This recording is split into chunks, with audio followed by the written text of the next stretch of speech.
साहेब बंदगी से। अभी 1 घंटे से आप किस अवस्था में थे?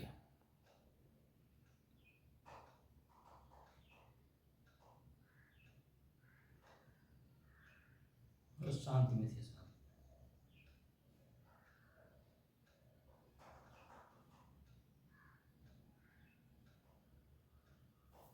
शांति किसकी अवस्था है? स्वयं।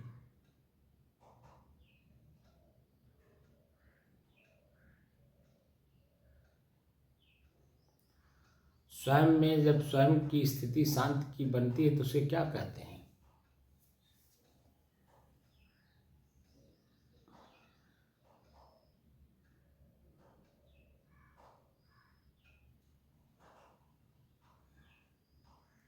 क्या कहेंगे साहब, शांत होने बाद आनंद। इस बार क्या कहेंगे साहब, इस बार तो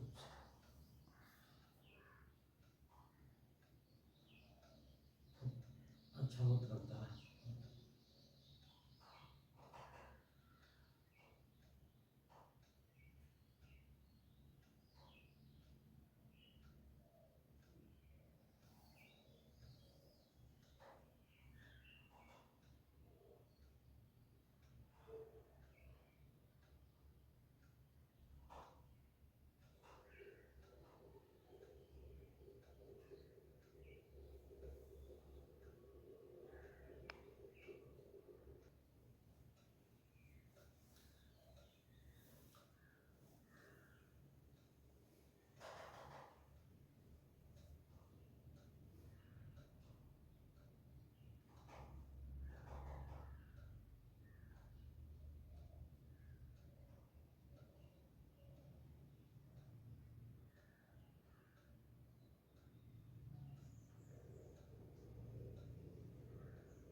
अपने ही चंचल मन को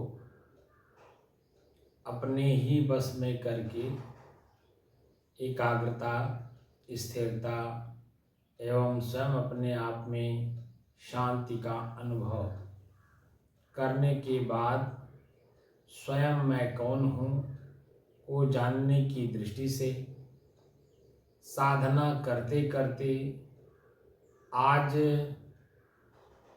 1606 दिन हो गए। तारीख 31 मार्च सन 2026, दिन मंगलवार, प्रातःकाल का समय।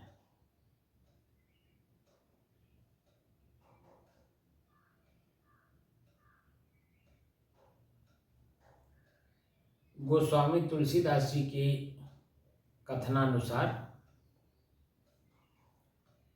जीव पाव निज सहज स्वरूपा,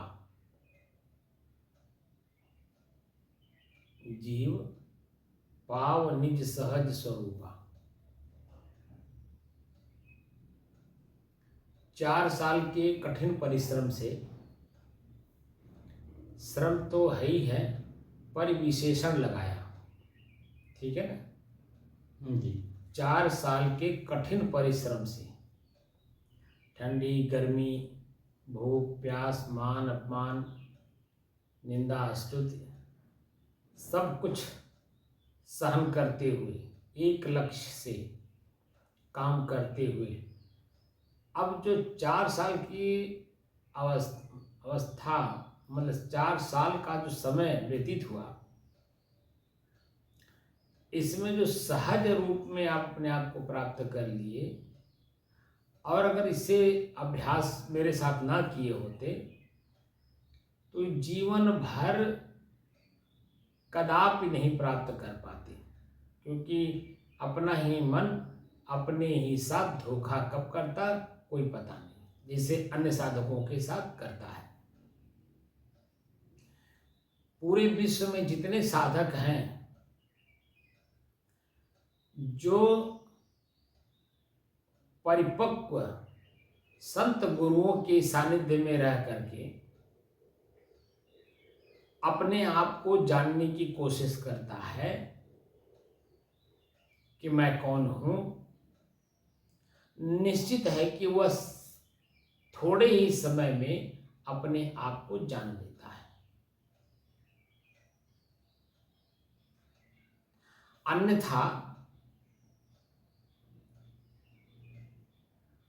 मनमानी तरीके से करने पर, किसी की बात को सहन न कर पाने की वजह से, किसी का मतलब गुरु की,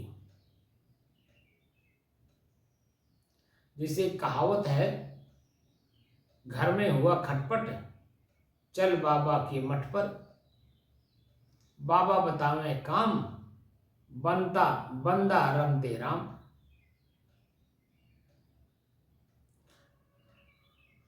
ऐसा सबको देखा जाता है कि चाहना तो है कि मोक्ष मिले, ठीक है जी। लेकिन मोक्ष देने वाले संत गुरुओं के पास जब साधक आता है अपने आप को साधने के लिए, अपने आप को अपने बस में करने के लिए,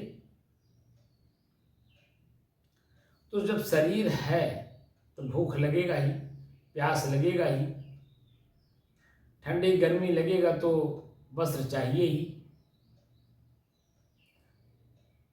शरीर को बरसात से, तूफान से, ठंडी गर्मी से बचाने के लिए छत की जरूरत है, चाहे वो छप्पर का हो, चाहे वो ईंट का हो, चाहे कंक्रीट का हो, चाहे झोपड़ी हो, चाहे महल हो, सहज जो उपलब्ध हो तो उसमें तो रहना ही पड़ेगा कि नहीं? रहना पड़ेगा। भूख लगेगा तो भोजन की जरूरत है कि नहीं? जी।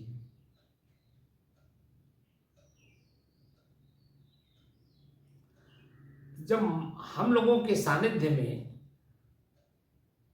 वासना वृत्ति त्याग कर मोक्ष मार्ग का अनुसरण करने के लिए जब आते हैं, तो आने के बाद एक दो दिन तक तो मान लीजिए दूसरे लोग भोजन बना दिए हैं, दूसरे लोग झाड़ू लगा दिए हैं, सब कुछ काम दूसरे लोग कर ले रहे हैं, लेकिन जब वो रहने लगते हैं तो क्या मन में उत्पन्न होता है कि जब यही करना था तो हम घर पे नहीं कर लेंगे?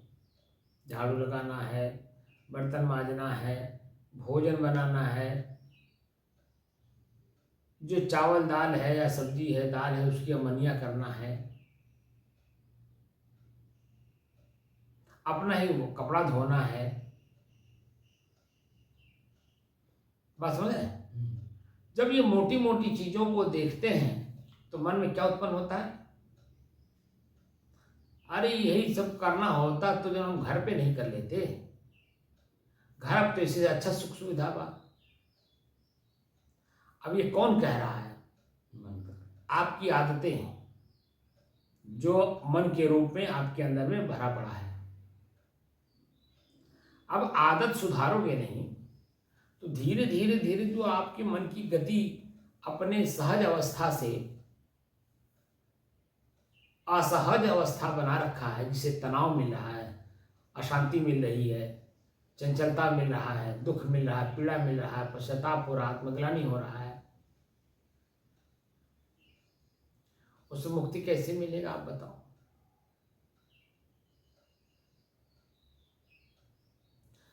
जो कार्य करना है वो आप करोगे नहीं, और जो नहीं करना है वो आप करोगे।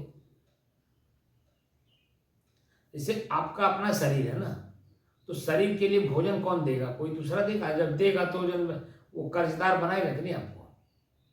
बोलिए। कोई भी व्यक्ति किसी को अगर भोजन देता है, वस्त्र देता है, अगर रुपया पैसा देता है या घर मकान देता है, कुछ भी देता है, तो अपने निजी स्वार्थ के लिए देगा कि आपके स्वार्थ के लिए देगा? आप बताओ। निजी स्वार्थ के लिए। तो हम पराधीन हुए कि नहीं, परतंत्र हुए कि नहीं? बोलिए। जी पतंजलि। हम चाहते हैं स्वतंत्रता, परतंत्रता खत्म हो, स्वाधीनता चाहते हैं, पराधीनता नहीं चाहते। तो अपना काम आप नहीं करोगे तो पराधीन होगे कि नहीं? कपड़ा आपकी पत्नी धो दे, भोजन आपकी पत्नी बना दे, घर में झाड़ू आपकी पत्नी लगा दे, बच्चे लगा लें, तो उनके लिए आपको दिन रात मेहनत करना पड़ता है कि नहीं? करना पड़ता है। और जब ये काम जो दूसरे के अधीन आप कर रहे हो वो काम अपने अधीन करो, तो सिर तोड़ परिश्रम करने की आपको कहीं जरूरत पड़ेगी? चोरी, बेईमानी, डकैती, छल कपट, राग द्वेष कहीं करने की जरूरत है? तो जो मुख्य काम है अपना काम, वो काम आदमी करता ही नहीं। तो दुखी नहीं होगा तो और क्या होगा, आप बताओ। तो 4 साल में जो आपने मेहनत की वो अपनी स्वयं की सहजता के लिए, जीव पाव निज सहज स्वरूपा, मेहनत किए, परिश्रम किए।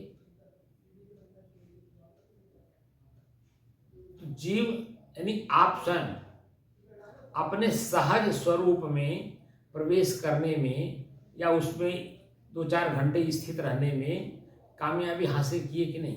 जी। और मैं आपको कोई कठिन मार्ग बताया हूं क्या? बोलिए। कोई कठिन मार्ग नहीं। बल्कि जो कठिन आपने बना रखा था उसको भी मैंने छुड़वा दिया। जी। तो सहज बन गए कि नहीं? जी। किसी तीर्थ में जाने की बात करता हूं? ना। मैं कबीरपंथी हूं। मेरे यहाँ 2 पवित्र स्थान हैं, कबीर की जन्मस्थली बनारस और कबीर की निर्वाण स्थली मगहर। मैं कभी आपसे कहा कि वहां जाने से आपको मुक्ति मिल जाएगा? नहीं। कभी वहां जाने की कोई प्रेरणा मैंने दी? ना। कोई दबाव डाला? नहीं। यहां तक कि गुरु वंदना जो सुबह होता है हमारे कबीर पंथ में, वो भी मैं कभी नहीं कराया आपसे। बीजक का स्वाध्याय, चिंतन, मनन, पठन पाठन कभी मैंने आपसे कराया कि बीजक पढ़ो? कुछ नहीं। बल्कि जो आप पहले से रामायण पढ़ते रहे, सुंदरकांड हो या बाल कांड हो या कोई भी कांड हो, मैंने उसको बंद करा दिया। आप राम राम लिखते थे, वो भी मैंने बंद करा दिया। ये सब क्या है? ये सब असहज अवस्था है, सहज अवस्था नहीं। कठिन मार्ग आपको बता दिया गया। कोई एक मंत्र दे दिया गया, 108 दाने की कंठी दे दी गई बैठ करके जपने के लिए, इतना लाख आप जपो तो आपको मुक्ति मिल जाएगी। कॉपी दे दिए, कलम दे दिए, राम राम लिखो, इतना लाख तक लिखो तो आपको मुक्ति मिल जाएगा। बताइए, जहां काम करना है वहां काम हो नहीं रहा है, और जहां काम नहीं करना है तहां हम कर भी रहे हैं और लोग हमें बता भी रहे हैं। बताइए, सहज में अपने शरीर और अपने शरीर के इंद्रियों की क्रियाओं को ही तो रोकना है, जी। और क्या करना है? कान से विषय वासना को पूर्ण करने वाले, पूर्ति करने वाले कोई शब्द ना हम सुने। आंख से काम वासना को जागृत करने वाला कोई दृश्य ना देखें। हाथ से कोई ऐसा कार्य ना हो जिससे किसी को कष्ट हो, पीड़ा हो, बल्कि हाथ से ऐसे कार्य हो जो किसी को सुख दे, जैसे पानी पिलाना, भोजन कराना, वस्त्र देना।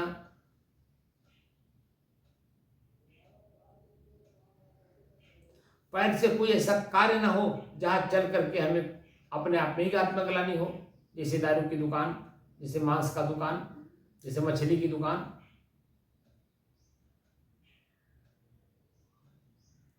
हमें कठिन काम को आसान करना है, सहज करना है। तो हमें क्या करना होगा? हमें कहीं नहीं जाना होगा। अब जो आप पूरे 24 घंटे में 8 घंटा बैठ लेते हो, मन में किसी प्रकार का कोई ख्याल, याद, स्मरण नहीं आता है, यहाँ तक कि आपके ही शरीर पे मक्खी बैठी है कि मच्छर बैठा है, ये भी आपको अनुभव नहीं होता, महसूस नहीं होता। जिस अवस्था में आप रहते हो, उस अवस्था में आपके शरीर पे मक्खी बैठी है कि मच्छर बैठा है, मक्खी अपने पैर से आपके मांसपेशियों पर गुदगुदी करती है, तो क्या गुदगुदी अनुभव होता है? मच्छर बैठता है तो अपने जो उसके ठोड़ हैं, उस ठोड़ से सुई की तरह चुभा करके आपका खून चूसता है, तो जब वो ठोड़ आपके मांसपेशियों में गड़ाता है तो चुभन सी महसूस होती है कि नहीं? गड़न महसूस होती है कि नहीं? लेकिन जब आप अपने सहज अवस्था में हो तो क्या वहां आपको ये महसूस होता कि मच्छर काट रहा है? मक्खी बैठ करके गुदगुदी कर रही है।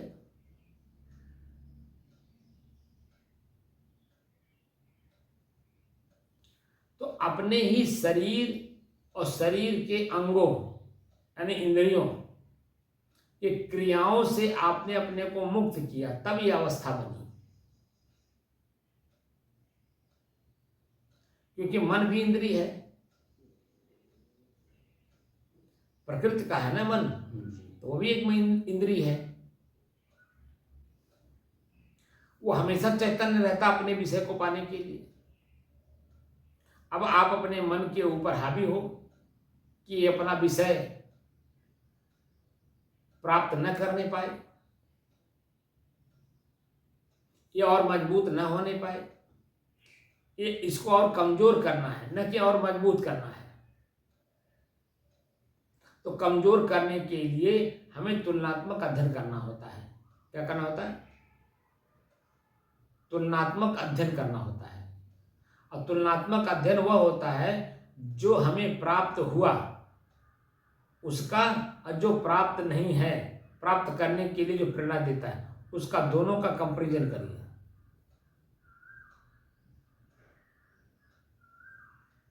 तो पता चलता है कि मैं कहां हूं। जब तुलनात्मक अध्ययन किया जाता है तो एक तीसरे का अनुभव होता है कि कोई तीसरा है जो इन दोनों को जान रहा है, समझ रहा है, देख रहा है और कर भी और करा भी रहा है। तो वह कौन है? वही तो आपकी अपनी सहज अवस्था है। सारी क्रिया रोक दो, उसी स्थिति में आप हमेशा रहोगे। बात को समझ में आ रहा है? अभी सारी क्रियाओं को मैंने आंख से देखना बंद करा दिया, कान से सुनना बंद करा दिया, जीभ से बोलना और स्वाद लेना बंद करा दिया, नाक से जो दुर्गंध लेकर के जो हम भागते थे, सुगंध लेकर के जो उसको सूंघने लगते थे, उसको भी हमने समन्वय स्थापित करने की कोशिश की। सहज अवस्था में रहिए, ना सुगंध को सूंघिए, ना दुर्गंध से भागिए, तो आपकी स्थिरता बनेगी कि नहीं बनेगी? जी बनेगी। ये चल है नहीं? चल रहा है। तो सहज अवस्था में आने के लिए सहज कार्य करने होंगे, जो हमारे अपने शरीर में मैं जब तक हो, भोजन देना है, हमें दूसरे पे डिपेंड नहीं रहना है। जिस जगह रह रहे हैं उसे साफ सुथरा रखना हमारा काम है। जिस वस्त्र को हम पहन रहे हैं वह वस्त्र साफ सुथरा हो, स्वच्छ हो देखने में, भले उसमें प्रेस ना लगे कोई बात नहीं, लेकिन दुर्गंधदार तो ना रहे, मैल तो उसमें ना रहे, साफ सुथरा रहे।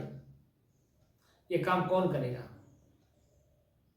हमें ही करना होगा ना, क्योंकि हम अपने शरीर को वस्त्र दे रहे हैं। तो जब इसी शरीर पे पहनने के बाद वही कपड़ा, वही वस्त्र मैला हो रहा है, तो उस मैले कपड़े को साफ कौन करेगा? कोई दूसरा। और अगर कोई दूसरा कर रहा है तो वह क्यों कर रहा है? वो 4 पैसा पाने के लिए कर रहा है, क्योंकि क्योंकि उसके अपने बच्चे हैं, अपना समाज, अपना शरीर है।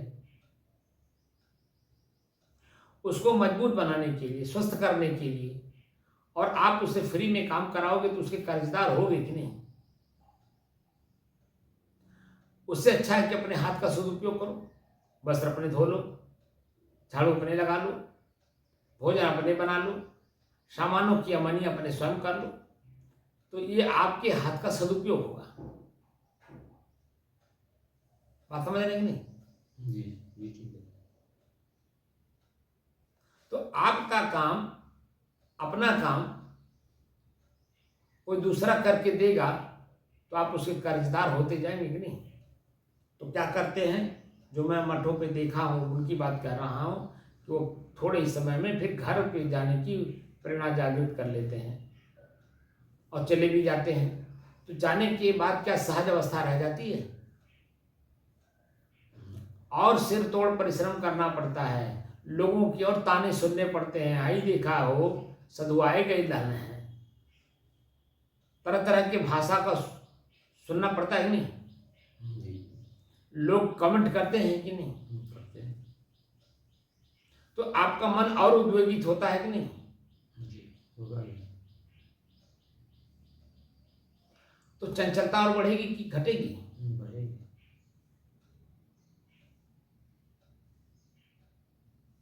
तो इस अवस्था को कहते हैं सहज अवस्था, सहजता।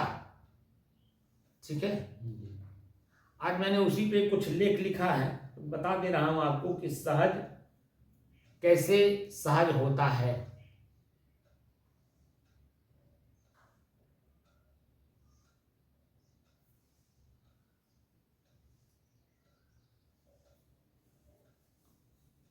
चल रहा है। जी अच्छा, वो जो गीता का मैंने बताया था,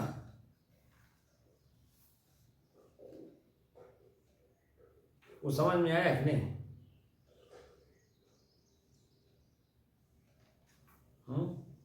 समझ नहीं इतना बताया था, उतना कुछ नहीं आया जी। क्या समझ में आया वो बताइए।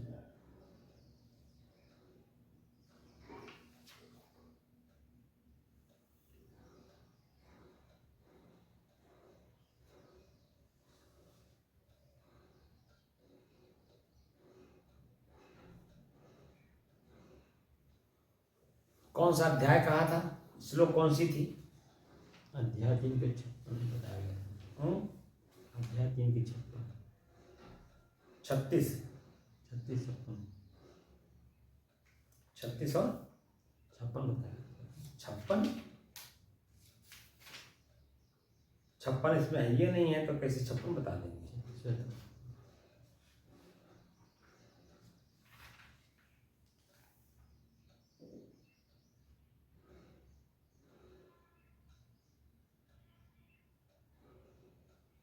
34वें श्लोक से 36 तक। पर स्वधर्म और परधर्म, जी तो परधर्म में क्या बताया था? 37वां जो श्लोक है, अर्जुन प्रश्न पूछता है, बलात् मनुष्य को यानी साधक को पाप में प्रवृत्त कौन करता है? इस विषय में अर्जुन का प्रश्न है। अथ केन प्रयुक्तोऽयं पापम चरति पुरुषः अनिच्छन्नपि वा शरणे बलादिव नियोजितः। ये उसका प्रश्न है, किसका? अर्जुन का। अर्जुन कौन है? साधक है। ठीक है। और कृष्ण कौन है? गुरु। तो बलात् पाप कराने में काम रूप हेतु का कथन। भगवान श्री कृष्ण क्या कहते हैं? काम एस क्रोध एस रजोगुण समुद्भव है। पहला ही शब्द कह रहे हैं काम, क्रोध, और कह रहे हैं रजोगुण। ठीक है ना? तो काम को पहले ही कह रहे हैं ना, पहले ही, उसी को हम मार दें। जी काम को ही हम मार दें, जड़ से खत्म कर दें। मार देने का मतलब जड़ से खत्म कर देना, उसी को कहते हैं निराई। योगश्चित्त वृत्ति निरोध है। निरोध क्या है? जड़ से खत्म कर देना, हाँ जी, घाट लगाना। जड़ से खत्म कर देना। तो जड़ से खत्म करना ही तो मारना हुआ। जी, तो कैसे मारेंगे?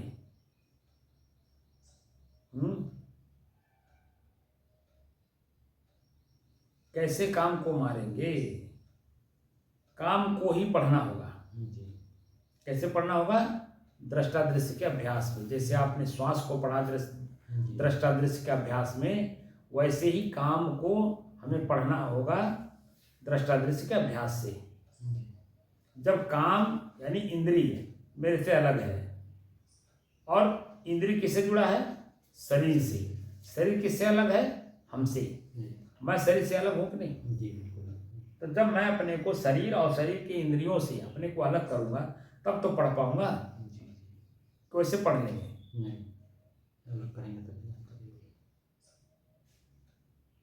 और जब तक काम मरेगा नहीं, तब तक सहज अवस्था में आप आ नहीं सकते। जी, क्योंकि काम की पूर्ति के लिए ही सारी इंद्रियां काम करती हैं। जी, पूरा शरीर उसी पे चलता है, सृष्टि उसी से।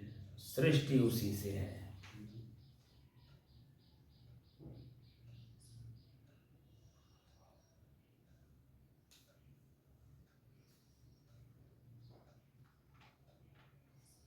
अब बात समझ में आ रहा है? जी,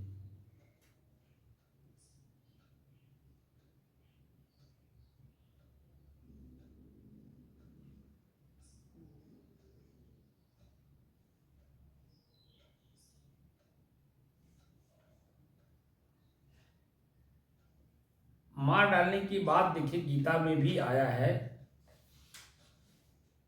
43वें श्लोक में। एवं बुद्धे परम बुद्ध्वा संस्तभ्यात्मान मात्मना जहि शत्रुम महाबाहो काम रूपम दुरासदम। ठीक है, इसी में कह रहे हैं बुद्धि से परे आत्मा को जानकर बुद्धि द्वारा मन का संयम करके काम को मारने की आज्ञा देते हुए अध्याय की समाप्ति करते हैं। क्या कह रहे हैं? एवं बुद्धे परम बुद्ध्वा संस्तभ्य आत्मानम आत्मना जय शत्रुम महाबाहो काम रूपम दुरासदम। एवं यानी इस प्रकार, बुद्धे यानी बुद्धि से, परम यानी पर अर्थात सूक्ष्म, बलवान और अत्यंत श्रेष्ठ आत्मा को बुद्धवा जानकर, और आत्मना बुद्धि के द्वारा, आत्मनम मन को, संस्तभ्य यानी बस में करके, महाबाहो हे महाबाहो, हे अर्जुन, तू इस काम रूप दुरासदम दुर्जय शत्रु को जय मार डाल। ये अध्याय 3 का 43वां यानी अंतिम श्लोक है। इसके पहले तो बहुत कुछ बताया गया है, लेकिन मारने की बात कर रहे हैं। ठीक है, मन को मारने की बात कह रहे हैं कि नहीं? काम रूप दुर्जय शत्रु को मार डाल। कैसे मार? बुद्धि से। तो बुद्धि कैसे बनती है? बोलिए, बुद्धि कैसे बनती है? बुद्धि पहली बात तो कहते किसको है? तीसरे नंबर पे है। पहला है मन, दूसरा है चित्त, और तीसरे नंबर पे है बुद्धि। तो पहले क्या होता है? मन ख्याल करता है, उसको कहते हैं ख्याल। तो चित्त उस पर अनुसंधान करता है, अच्छे और बुरे के रूप में। ठीक है, और जब वो पूर्ण रूप से अनुसंधान कर लेता है, तब वो निश्चय कर लेता है कि इसको ऐसे करना है। उसी को कहते हैं बुद्धि। ठीक है, और उसी बुद्धि को मारने की बात कर रहे हैं। तो बुद्धि बनती कैसे है? आंख से देखने पर, कान से सुनने पर, इंद्रियों के द्वारा भोगने पर। जो निश्चय हो गया, जैसे आपने जीभ के द्वारा जी। सेब का स्वाद कभी एक बार ले लिए, जी। आँख का जो रोशनी है, प्रकाश है, सेब पर पड़ता है, सेब को देखते ही मन कहाँ जाता है, उस सेब जो खाए हुए हैं, जी। और खा करके जो उसका स्वाद जीभ ने ले लिया है, जी। उसी स्वाद पर जीभ चला जाता है और मन उसको पाने की ललक बढ़ा देता है।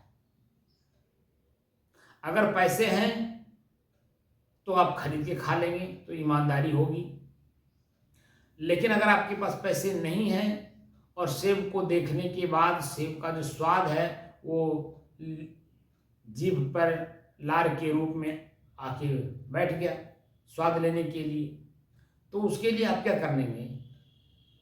चोरी, बेईमानी, डकैती, घूसखोरी, छल कपट, यानी जो भी वर्तमान में मन में उत्पन्न होगा उस कार्य को करने की प्रेरणा मन जो देगा, आप बुद्धि में जचा लेंगे, निश्चय कर लेंगे और वैसे कर देंगे।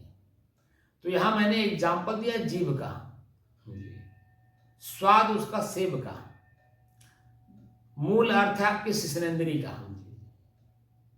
शिश्नेंद्री आपकी उत्तेजित होती है आपके शरीर में ही, और शरीर अलग है, शिश्नेंद्री अलग है, उत्तेजना अलग है, ये हमें महसूस होता है।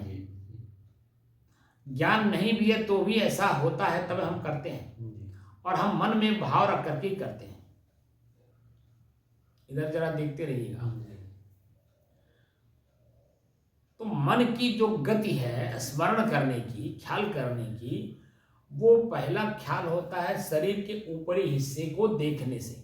मन आंख बनता है ना, आंख जब हम आंख का प्रयोग करते हैं देखने के लिए, तो जो आंख ने देखा प्रथम दृष्टिया किसी का गाल टमाटर जैसा है, अब काम की भावना वहीं से जागृत हो गई, फिर पूरे बॉडी को पढ़ेगा। गाल को तो देखा टमाटर जैसा, तो अन्य शरीर के अंगों को भी तो पढ़ेगा। तो अन्य अंगों को आंख को नहीं देखेगा, ठीक है कि आंख से वो भी देख रही है, ऐसा नहीं देखेगा। उसका गाल देखेगा, ओठ देखेगा, चेहरे की बनावट को पढ़ेगा। जैसे शरीर पर गया तो पूरे बॉडी, यानी स्तन हो गया, बॉडी पूरी लैंग्वेज हो गई। तो जैसे ही आंख की रोशनी किसी स्त्री के शरीर पर पड़ता है, वैसे ही उसको पाने की ललक जो मन में बन जाता है, इसी को कहते हैं स्मरण, ख्याल। और वही जो बुद्धि में जचा लेते हैं उसको पाने के लिए, तो उसको पाने के लिए एन केन प्रकरण कोई भी घटना घटाने के लिए आदमी तैयार हो जाता है। अभी पेपरों में आजकल बहुत आ रहा है कि पत्नी अपने प्रेमी के साथ मिल करके अपने ही पति का हत्या कर देती है।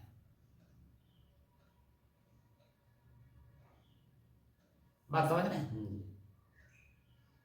कई लड़के मिलकर के एक निसहाय लड़की के साथ बलात्कार करते हैं और कष्ट अपार, अपने तो झेलते ही अपने इंद्री का, सामने वाले को अपार कष्ट देते हैं जो उनके मन में उत्पन्न होता है।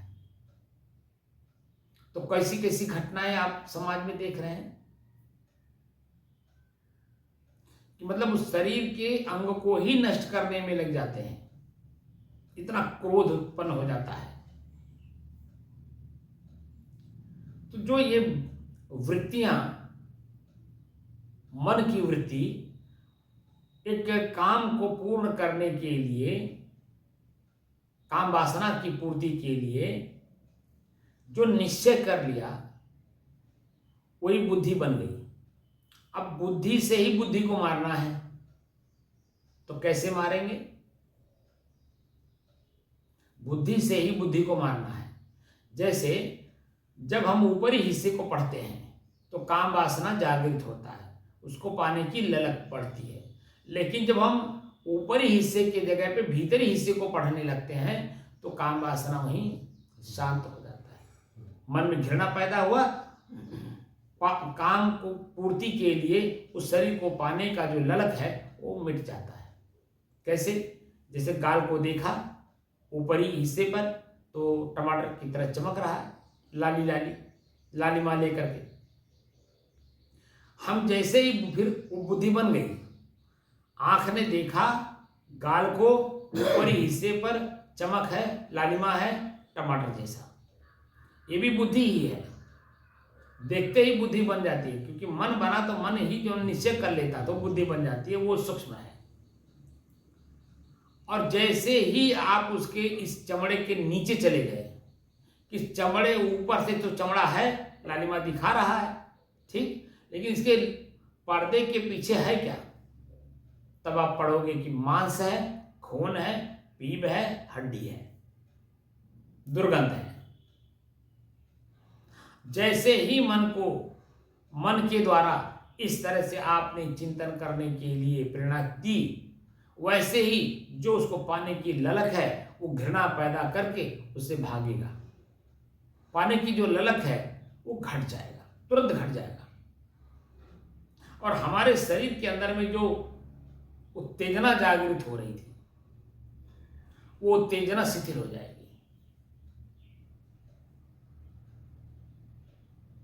तो मार डालने की जो बात कर रहे हैं, वो उसी काम को पढ़ने की बात कर रहे हैं, जानने की बात कर रहे हैं, समझने की बात कर रहे हैं। जैसे ही काम वासना जागृत हुआ और उसको उसी के रूप में पढ़ लिया गया, उसके बाद आपका मन तुरंत के लिए शांत हो जाएगा।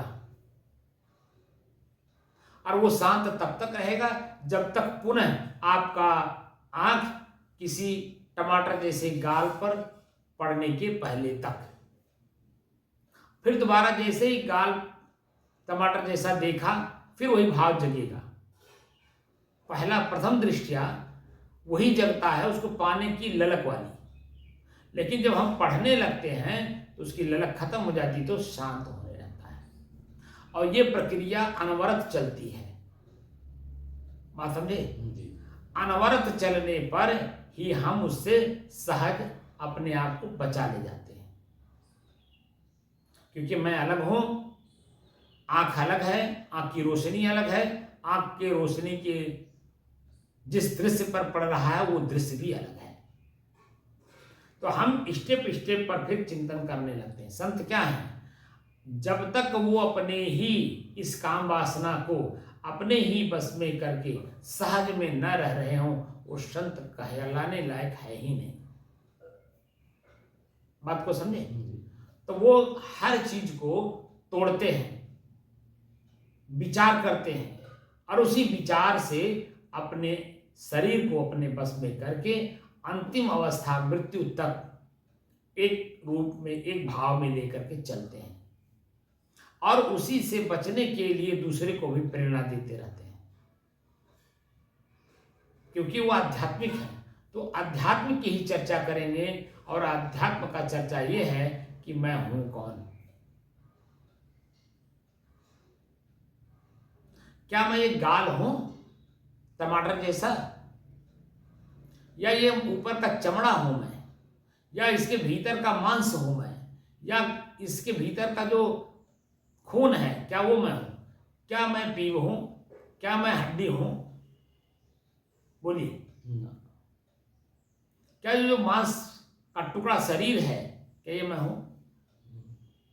जब हम स्टेप स्टेप पर एक एक चीज को पढ़ते हैं, जानते हैं, समझने की कोशिश करते हैं, जैसे जैसे समझ बढ़ती है, हमारे अंदर की जो काम वासना है वो धीरे धीरे कमजोर पड़ता चला जाता है। एक अवस्था ऐसा आता है कि आपके मन के अंदर में किसी भी प्रकार का कोई ललक नहीं रह जाता है। अब जो आपकी 8 घंटे की अवस्था बन रही है वो इसी कारण से बन रही है, क्योंकि आप किसी एक अच्छे संत के सानिध्य में साधना कर रहे हैं, यानी अपने शरीर के अंगों को अपने बस में करने का अभ्यास कर रहे हैं। तब नहीं ये हो रहा है। अभी हम छोड़ दें मनमानी तरीके से भी आपका मन क्या क्या सोचेगा। जैसे बीच में मैंने कहा कि आप इस कक्ष में ना बैठे, बाहर बैठे, दूसरे वाले कक्ष में बैठे। कहा था कि नहीं कहा था? आप कुछ दिन बैठे भी, लेकिन कुछ दिन आप आए नहीं।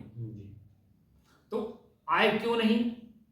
अब उस समय में आपका मन जो भी कहा होगा वो आपको इस काम से वंचित करा दिया था कि नहीं? किसने कराया? मन। कोई दूसरा तो था नहीं, हम ही आप दो लोग थे। तो मैं आपको आपके मन को मारने की, मन को बस में करने की कला सिखा रहा हूँ, साधना करा रहा हूँ। तो मन ने कहा कि नहीं बैठना तो अपने घर पर बैठ लो। नहीं, मैंने तो कहा कि जैसे अब आप हमारी बात नहीं सुनोगे, नहीं करोगे, तो मैंने तो उस पर कहा ना कि बगल वाले कक्ष में बैठो, जो मनमानी करना है। तो मैं तो घर पे बैठने की बात कहा नहीं, मैंने कहा कि बगल में कक्ष है उसमें बैठो। लेकिन आपका अपना मन क्या कहा कि भाई जब हमको सामने बैठने ही नहीं देंगे, अपने पास बैठने ही नहीं देंगे, तो उससे अच्छा हम घर पे बैठे। क्या बात को मन समझने दिया? बात को अगर मन समझ लिया होता तो तुरंत क्षमा मांग लेता, और क्षमा मांग करके अपने आप को छोटा बना लेता, और बना करके माफ़ी मांगता, साहेब हमसे जो भी गलती हुई हो क्षमा करिए, मैं ना बगल में बैठूंगा, ना मैं घर पे बैठूंगा, मैं आपके सानिध्य में बैठूंगा, और जो काम आप कहेंगे वो मैं करूंगा। भाई बस, मैं बार बार कह रहा हूँ, बस में करने की कला हम सिखा रहे हैं। किसको? अपने शरीर, इंद्रिय और मन को। ये मैं हूं नहीं, ये है मेरे, अब मेरे होते हुए मेरे बस में नहीं है। तो बस में कैसे करेंगे आप बताओ? भाई जब बस में नहीं रहेगा तो आपके साथ धोखा आपका मन कर रहा है, कैसे समझोगे? हम भी वही चीज सीखे हैं ना अपने गुरु से। हमने जो सीखा है वही तो मैं सिखा रहा हूं, मैं कोई अलग से कोई चीज नहीं सिखा रहा हूं।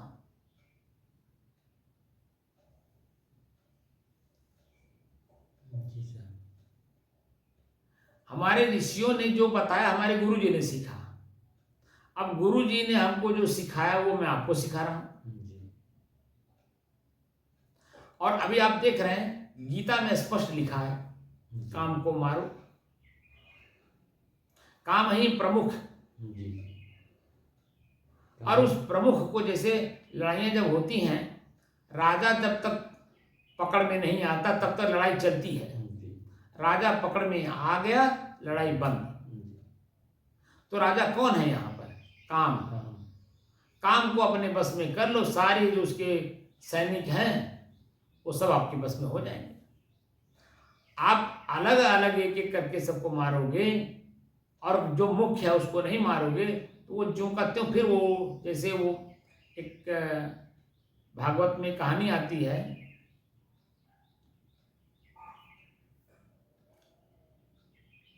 कालनेमी की, कालनेमी जिमी रावण राहु। तो वो क्या बताते हैं कि जितना खून गिरता जाता उतने वो लोग उत्पन्न होते जाते हैं, मरते ही नहीं है। जितना ही उसको मारने की कोशिश करते हैं और कई गुना होकर के बढ़ जाता है। क्योंकि मुख्य राजा मारा, जैसे अभी आप देखे होंगे रूस और यूक्रेन का युद्ध है, जो यूक्रेन का राजा है यानी राष्ट्रपति है व्लादिमीर, वह पुतिन को नहीं पकड़ पा रहा है और पुतिन व्लादिमीर को नहीं पकड़ पा रहे हैं और लड़ाइयां खींचती जा रही हैं। जिस दिन चाहे पुतिन व्लादिमीर को पकड़ ले या व्लादिमीर पुतिन को पकड़ ले, युद्ध अपने आप में खत्म हो जाएगा कि नहीं? बोलिए। यही जो युद्ध हमारे शरीर में चल रहा है अनादिकाल से, जन्म और मरण का, हम कहीं भी किसी में संतुष्ट नहीं हो पा रहे हैं। संतुष्ट नहीं हो पा रहे तो तृप्त कैसे होंगे? बस एक काम वासना को अपनी मार लो, तो काम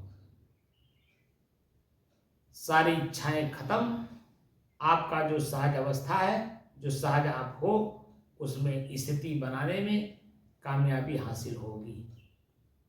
और वही तरीका मैं सिखा रहा हूं। तो सहजता क्या है, उसके बारे में जो मैंने लिखा है, चल रहा नहीं, सहजता से जीना। अब जो है सहजता से कैसे जिया जाए, ठीक है ना? जो असहज हमको बनाया था हमारे काम वासना ने, अब उसको धीरे धीरे जानने की कोशिश कर रहे हैं। और कोशिश करते करते हम फिर अपने सहज अवस्था में आने का प्रयास कर रहे हैं, ठीक है? तो प्रश्न है कि सहजता शब्द किस धातु से बना है और यह प्रयोग किस स्थान पर किया जाता है? तो उत्तर है कि सहजता शब्द संस्कृत के सहज, सह धन ज शब्द में ता प्रत्यय जोड़कर बना है। सहज का अर्थ है साथ जन्मा। सह का मतलब क्या होता है? साथ, ठीक है? जय जो सह और धन जय, तो जय जन्म है, साथ जन्म। हम जब शरीर के साथ जन्म लेते हैं माता के गर्भ से, तभी से देखिए काम वासना जागृत रहता है, क्योंकि शरीर ही उसी का बना है। तो साथ साथ जन्म लेता है कि नहीं? मतलब साथ जन्म लेने का कैसे आप अर्थ लगाओगे कि हमारे साथ काम वासना साथ साथ जन्म लिया है? जब माँ तेल बुकवा लगाती है, शरीर में गुदगुदी उत्पन्न होता है, बच्चा बोल नहीं पाता है, लेकिन देखिए वो अंदर अंदर खुश होता है। कभी हम उसको रीड किए बच्चे को? जैसे माँ तेल बुकवा लगाती है, शरीर में गुदगुदी उत्पन्न होता है, तो बच्चे का शिश्नेंद्रिय देखिए जागृत हो जाता है।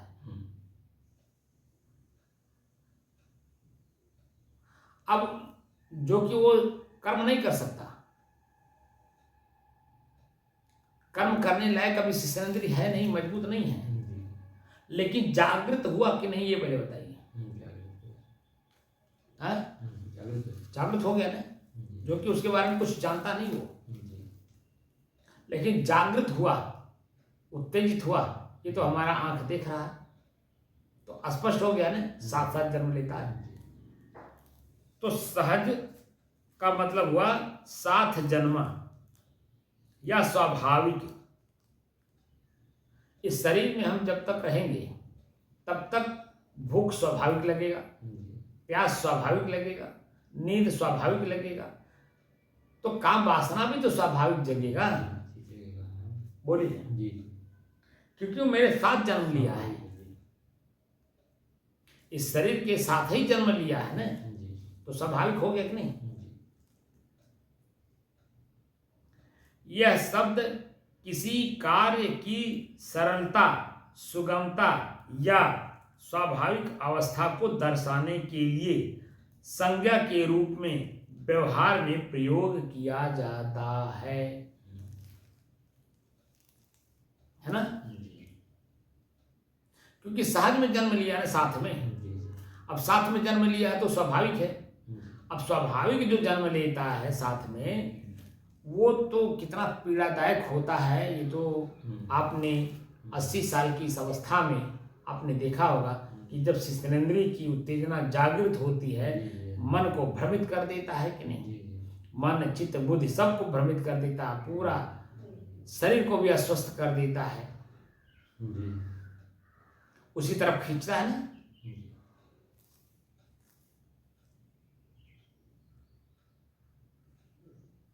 सहजता का प्रयोग और संदर्भ: दैनिक जीवन, किसी काम को आसानी से करने या सहज स्वभाव को बताने के लिए।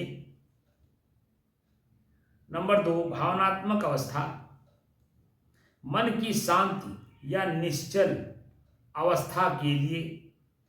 नंबर 3, दर्शन यानी साधना, आत्मज्ञान या स्वाभाविक अवस्था में रहने की स्थिति, सहज अवस्था के लिए। नोट: सहजता वह अवस्था है जहां जीवन संघर्ष नहीं, एक प्रवाह बन जाता है। अभी जो आप सीख रहे हैं, ठीक है,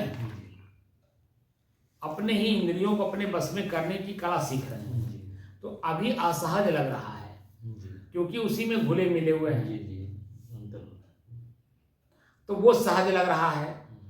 अब वो उसको त्याग करने में असहज अवस्था लग रही है, लेकिन त्याग करते करते, जैसे उसको अभ्यास करते करते वो सहज हो गया है, अब उसको बस में करने में जो सहजता आ जाएगी, उसको अभ्यास में, बार बार के अभ्यास से वह भी सहज हो जाएगा, जैसे मैं आपके सामने प्रस्तुत हूं। क्या मेरे शरीर में हमारी इंद्रियां, हमारा मन, हमारा जो शरीर है वो क्या क्रियात्मक रूप में चाहना नहीं रखता है? रखता है। ऐसा नहीं है कि नहीं रखता है कि मैं उससे मुक्त हो गया।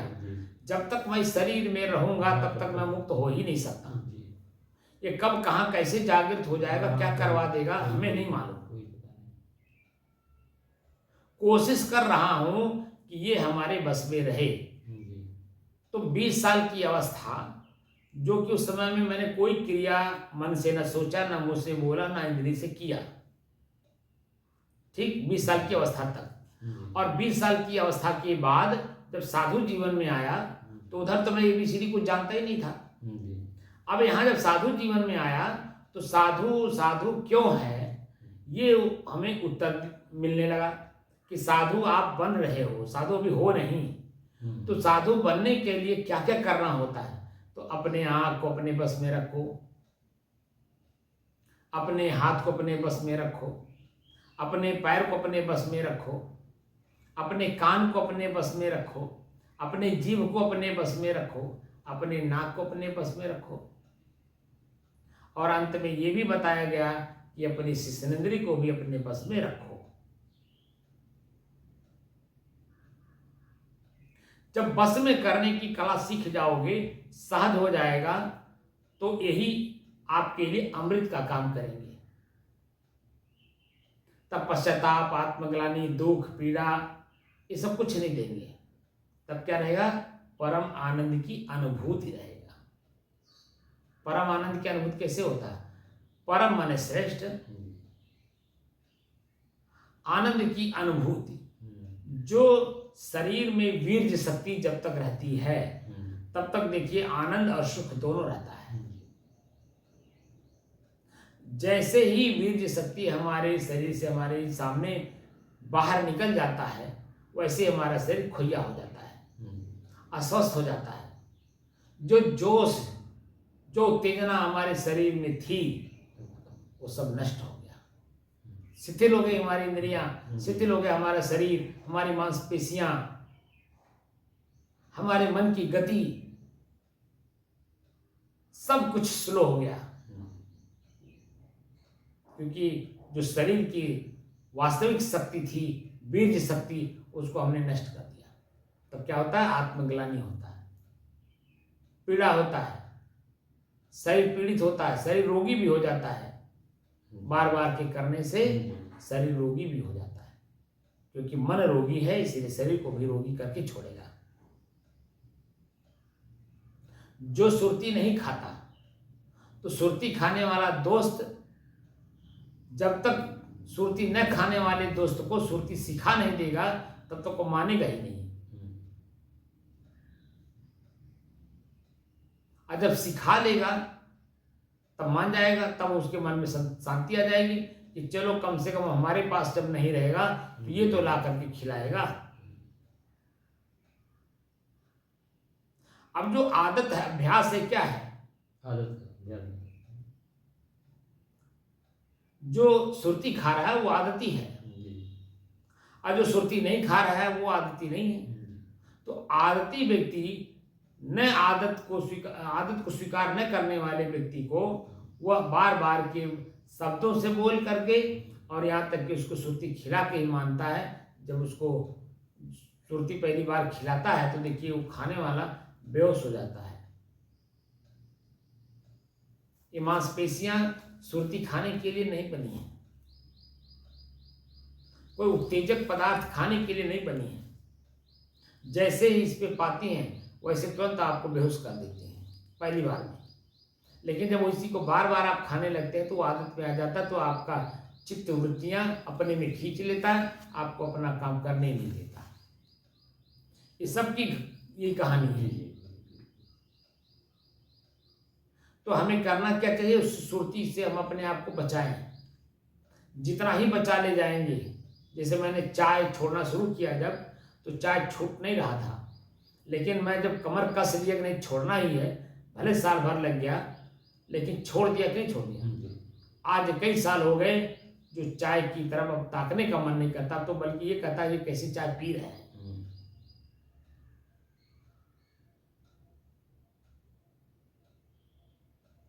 क्योंकि कई साल हो गए चाय को छोड़े। तो जो चाय पीने से पहले जो हमारी अवस्था थी वो चाय छोड़ने के बाद बन गई कि नहीं बन गई। अब चित्त वृत्तियां उधर खींचती ही नहीं कि चाय चाहिए चाय चाहिए। अब की चाय बढ़िया नहीं मिला तब की मिल जाएगा बढ़िया। चाय कितना शुद्ध है कितना अशुद्ध है, जब आप तटस्थ होकर के उसको पढ़ेंगे तब जान पाएंगे। चाय आप पीते रहिए और कहिए कि चाय को हम पढ़ लें, नहीं पढ़ पाओगे। क्योंकि चाय की पत्ती, ओरिजिनल पत्ती हमारे आपके बीच में आता ही नहीं है। तो आ क्या रहा है, वो लालिमा जो दे रहा है वो क्या है।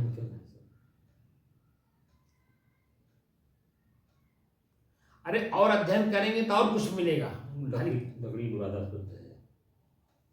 तो उसमें क्या लपेटा गया है। तो वो सारी चीजें आपको पढ़ने को मिलेगा जब आप चाय को छोड़ दीजिए, चाय को पढ़िए, या पकड़े रहिए लेकिन आप उसको पढ़िए अलग से। तो देखिए धीरे धीरे छूटता भी जाएगा और उसकी वास्तविकता की जानकारी होती जाएगी। और जैसे वास्तविकता की जानकारी होती है वैसे मन में घृणा पैदा होता है, तो आत्मग्लानि होती जा रही, मैं यही पी रहा था क्या।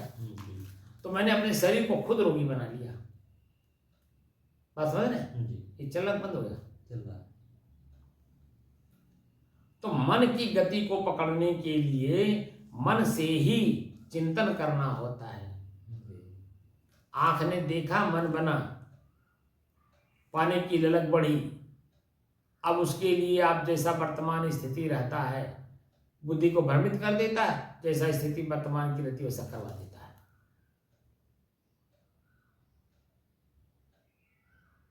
कान ने शब्द को सुना, क्रोध उत्पन्न करा दिया, सामने वाले को मरवा दिया।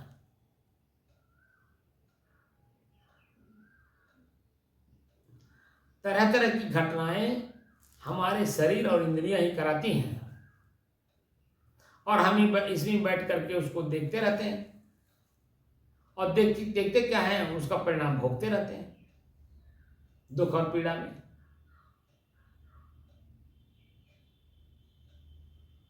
तो अब हमें क्या करना है कि बुद्धि से बुद्धि को मारना है ना। आंख ने देखा, बुद्धि बना, अब उसी बुद्धि पे बुद्धि लगा दो, किसमें वास्तविकता क्या है। तो हाड़ मांस मलमूत्र के अलावा कुछ है ही नहीं है। पेशाब का रास्ता है, दुर्गंध का घर है, पूरा शरीर दुर्गंध से भरा हुआ है।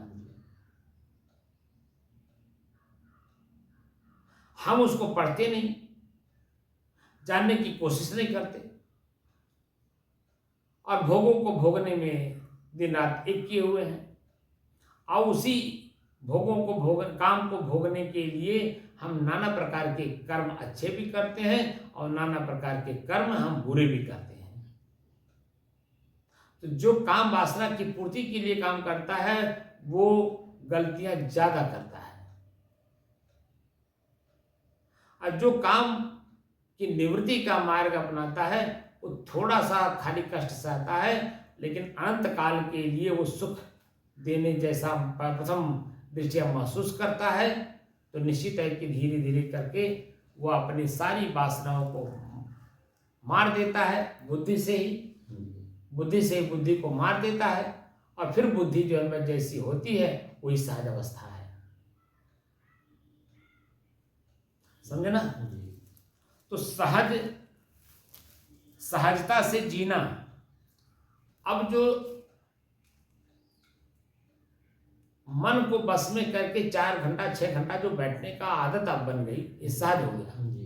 अब इसी सहजता को और सहजता से लेकर के हम पूरे जीवन कैसे चलें, जीने का मतलब यही है। पूरा जीवन, क्योंकि जब तक हम शरीर में हैं तब तक कभी भी किसी क्षण यह है हमारा मन, हमारे शरीर, हमारा शरीर इंद्रिय गलती करवा सकता है। तो उसको सहज में कैसे और सहज बनाएं और बना करके कैसे जीवन भर जिए जब तक शरीर में है, मृत्यु के पहले तक। तो उसके उत्तर में मैंने जो लिखा है, जीवन उतना उलझा हुआ नहीं होता जितना हम उसे अपनी चिंताओं, आशंकाओं और अनिर्णय से बना लेते हैं। जीवन उतना उलझा हुआ नहीं है जितना हम उसे अपनी चिंताओं, आशंकाओं और अनिर्णय से बनाए हुए हैं। सरलता केवल जीवन जीने की शैली नहीं बल्कि आत्मिक उन्नति की एक महत्वपूर्ण सीढ़ी है। सरलता केवल जीवन जीने की शैली नहीं बल्कि आत्मिक उन्नति की एक महत्वपूर्ण सीढ़ी है, एक कड़ी है। अविश्वास और काम को टालने की प्रवृत्ति, काम को मतलब यहाँ काम वासना नहीं है, कार्य है।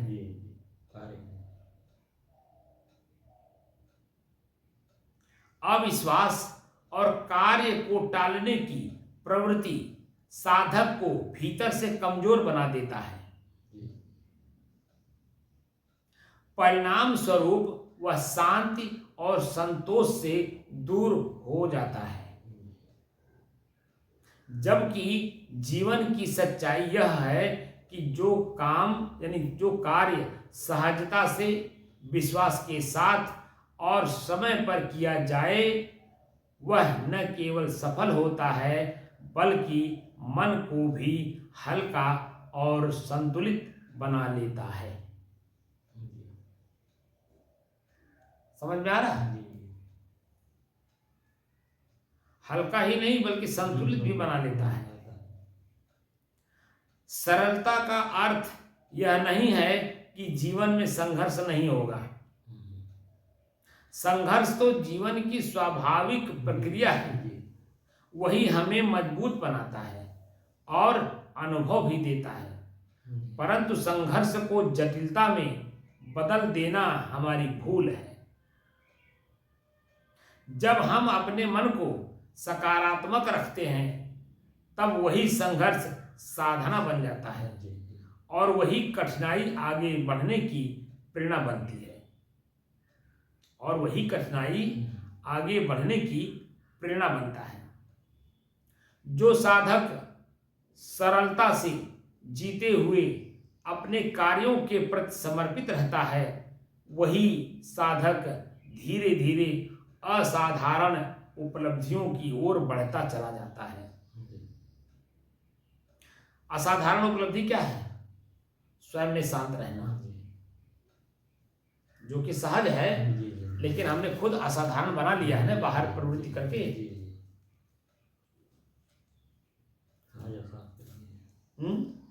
स्वयं असहज कर लिए।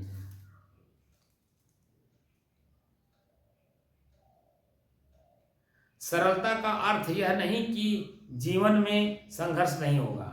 संघर्ष तो जीवन की स्वाभाविक प्रक्रिया है, वही हमें मजबूत बनाता है और अनुभव भी देता है। परंतु संघर्ष को जटिलता में बदल देना हमारी बहुत बड़ी भूल है। जब हम अपने मन को सकारात्मक रखते हैं, चला नहीं, जब हम अपने मन को सकारात्मक रखते हैं तब वही संघर्ष साधना बन जाता है और वही कठिनाई आगे बढ़ने की प्रेरणा बनता है, प्रेरणा देता है। जो साधक सरलता से जीते हुए अपने कार्यों के प्रति समर्पित रहता है वही धीरे धीरे असाधारण उपलब्धियों की ओर बढ़ता है। वह हर काम को बोझ नहीं मानता बल्कि उसे अवसर की तरह स्वीकार करता है। जीवन की सबसे बड़ी कला यही है कि हम उसे सहजता से जीना सीखें। जीवन की सबसे बड़ा कला यही है कि हम उसे सहजता से जीना सीखें। अनावश्यक चिंताओं से दूर रहें, अपने कर्तव्यों को समय पर निभाएं और दूर रहें।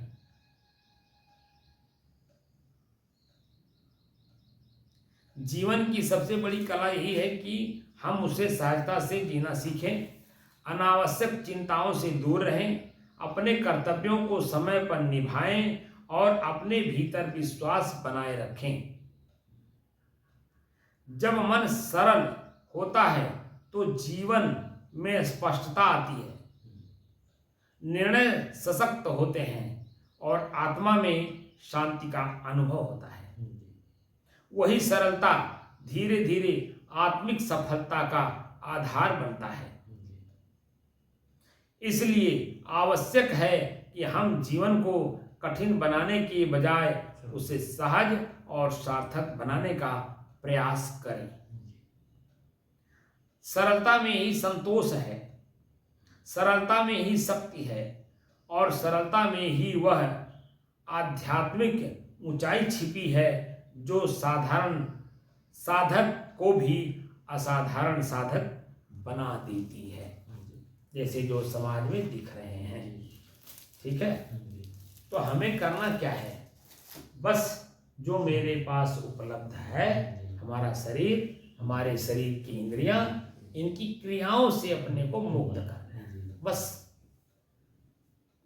इनकी क्रिया क्या है?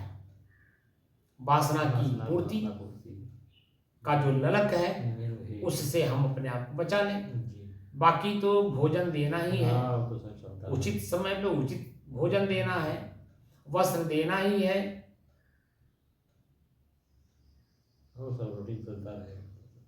मकान, इसको ठंडी गर्मी से बचने के लिए, बरसात से बचने के लिए झोपड़ी हो चाहे महल हो, वो तो देना ही है। तो जो आवश्यक है शरीर सुरक्षा के लिए वह तो कार्य हमें करना ही होगा, लेकिन वह कार्य हमें नहीं करना है जो मेरे ही सामने मेरा ही शरीर असुरक्षित हो, कठिन लगे, दुखी हो, पीड़ित हो, आत्मग्लानि करे, पश्चाताप में डूबे। ऐसा काम नहीं करना है। तो क्या करना है? बुद्धि से ही बुद्धि को मारना है। तो बुद्धि अब क्या चाहिए कि इंद्रियों और शरीर की क्रियाओं से हमें बचना है, इस पर फोकस करना है अपने मन को, न कि हमें क्रिया करके और वासना को पुष्ट करना, मजबूत करना है। क्योंकि वासना ही जन्म मरण का मूल है।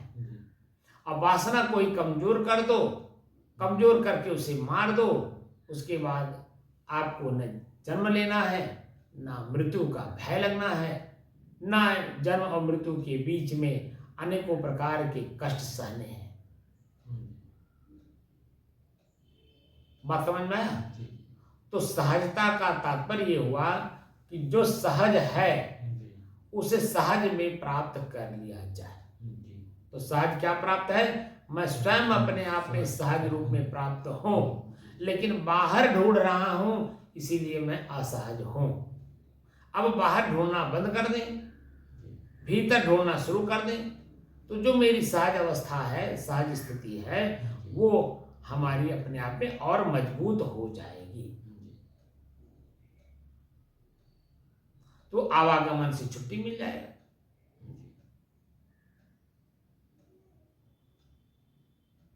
यही न चाहते हैं कि जन्म न हो, आना न हो, मरना न हो, भय न हो, तो उससे मुक्ति मिल जाएगी। लेकिन भाई जब तक शरीर है तब तक इसे बचा करके वही कार्य करते चलना होगा जिससे कि काम वासना कमजोर हो, पुष्ट ना हो, मजबूत ना हो। समझे ना? अब वो आप कहाँ कर रहे हैं, कैसे कर रहे हैं, किसके सानिध्य में कर रहे हैं, अब वो आपका विषय है।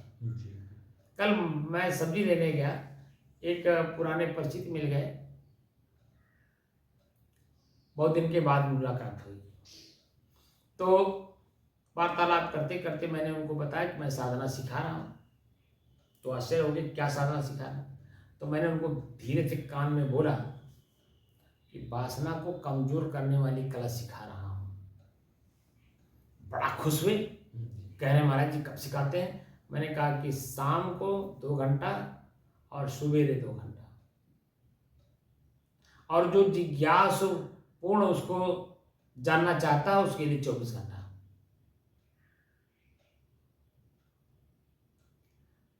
तो अब गदगद हुए, प्रसन्न हुए, कह रहे महाराज जी इसकी तो जरूरत है, क्योंकि उनकी उम्र भी 70-75 साल की है।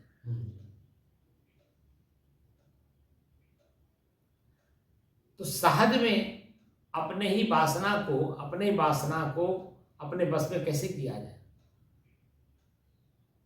बस कुछ करना थोड़ी ना है। वही जो मैं बताता हूं कि बस वस्तु की स्थिति को देख लो, अपने आप सहज में रहोगे। मैंने आपसे कहा था, आपने नहीं किया, ये आपकी गलती है।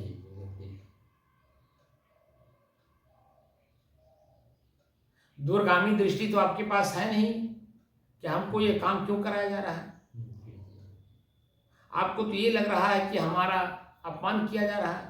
तो ये अपमान मानने वाला, अपमान को भोगने वाला, मान को पाने वाला कौन है? मन तो है। मन आपके ऊपर अभी हावी है। संत आपको किस दिशा में ले जा रहे हैं ये आप अभी तक ले नहीं समझ पाए।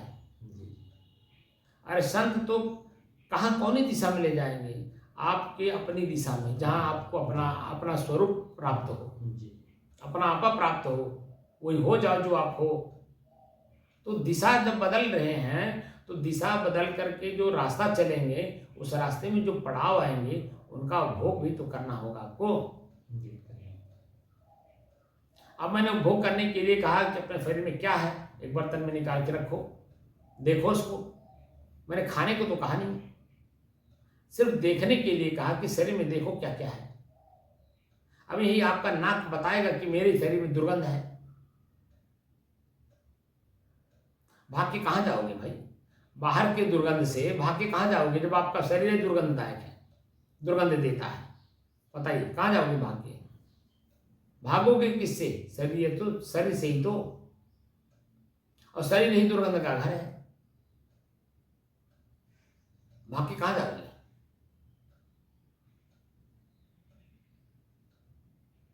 शरीर को जब पढ़ते हैं तो तत्वदर्शी बनते हैं। तो 5 तत्व के अलावा छठवां तत्व का बोध होता है। ज्ञान नहीं होता, बोध होता है। ज्ञान माने जानकारी होती, जानकारी में बोध नहीं होता है। अब बोध जो है जानकारी से ऊपर है, क्योंकि प्रैक्टिकल है। अभ्यास करके आप देख रहे हैं, प्रयोग करके देख रहे हैं, और अभी वहां तक दृष्टि है नहीं, इसीलिए जो हम बोलते हैं उसमें आपको मजाक लगता है। क्या हे दृष्टि अपने आप को देखने लगते हैं, हमसे ये ऐसा करवाया जा रहा, क्या हम नहीं जान रहे हैं? ये कौन कह रहा है? ये सब आपको मन तो कह रहा है, आपको भ्रमित कर रहा है, जो बुद्धि के रूप में जचा हुआ है भीतर। अब बुद्धि से बुद्धि को मरवा रहा हूं, तो बुद्धि से बुद्धि मारने के लिए कहां सीख रहे हैं? बल्कि बुद्धि को और पुष्ट कर रहे हैं, मजबूत कर रहे हैं बहिर्वृत्ति में, क्योंकि हम लोग बहिर्वृत्ति है ही हैं। अंतर्मुख हुए बिना ये सब बातें समझ में नहीं आएगा, और अंतर्मुख हुए बिना आपका अपना परिचय भी नहीं होगा। क्यों हो जाएगा?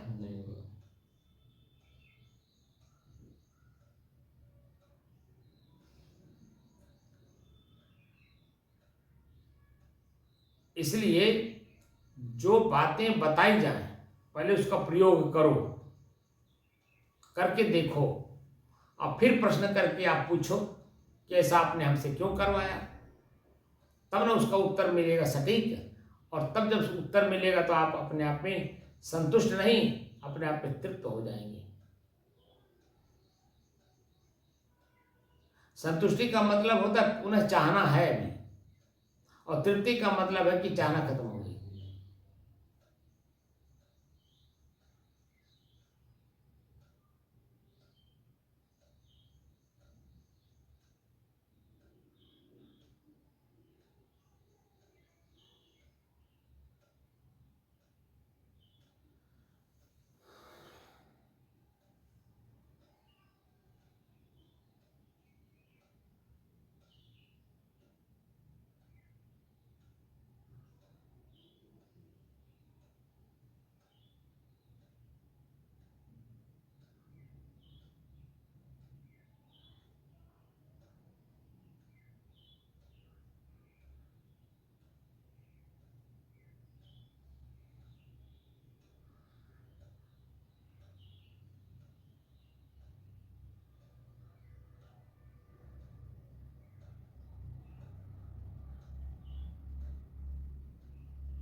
बाहर जाके बात कर लीजिए।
हर व्यक्ति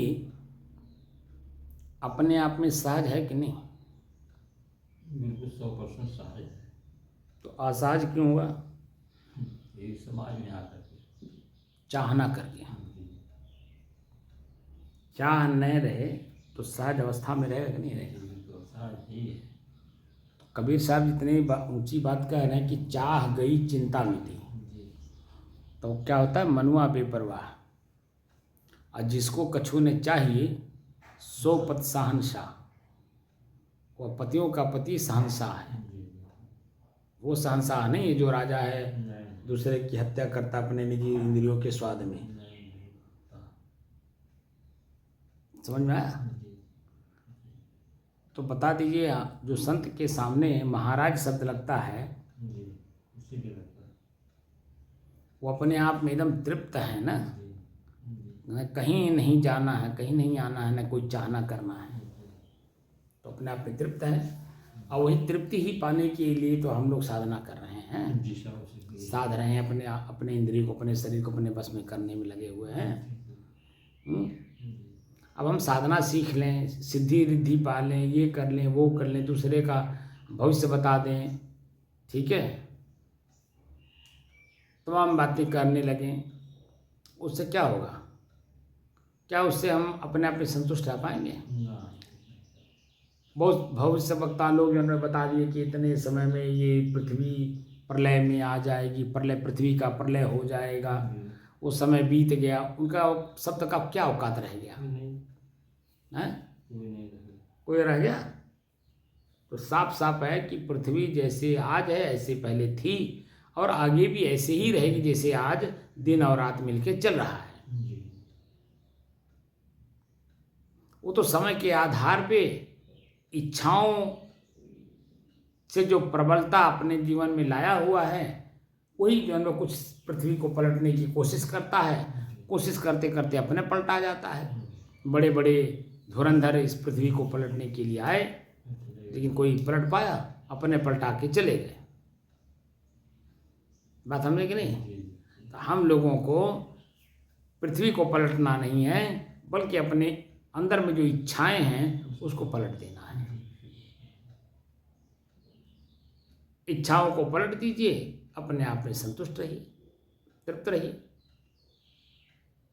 दोनों बात है, संतुष्ट भी रहेंगे जी तृप्त भी रहेंगे और तृप्त भी रहेंगे। बात को समझ में आया? क्योंकि इच्छा नहीं है तो कोई समस्या कोई नहीं। तब सारी समस्या का जड़ तो इच्छा ही है। सारी समस्या का जड़ इच्छा ही है। इच्छा ही ना हो तो कौन समस्या है? तब यही तो जानना है कि मेरा हितैषी कौन है। क्या मेरे माता पिता इस शरीर को जन्म देने वाले मेरे हितैषी हैं? वो कहाँ हितैषी हो तो और पुष्ट करते हैं वासना को। क्या हमारे हित मित्र, हमारे नात मात, हमारे गांव गढ़ी के लोग क्या कर रहे हैं? हमको और गड्ढे में डाल रहे हैं। भोगना हमी को पड़ेगा। इसीलिए सबके ऊपर नज़र रखनी पड़ती है। जब अपने आप शरीर, अपने इंद्रियों पर नज़र रखेंगे तो पक्का है कि सब पर नज़र रखना पड़ेगा कि मेरी शांति को कौन भंग कर रहा है। इच्छा जागृत कराया, इसका मतलब हमारी शांति को भंग कराया। वो कोई भी हो सकता है, तो मेरा दुश्मन ही तो हुआ। पक्का दुश्मन वही हुआ जो मुझे इच्छा जागृत कराया। और इच्छा वासना पूर्ति में ही होती है।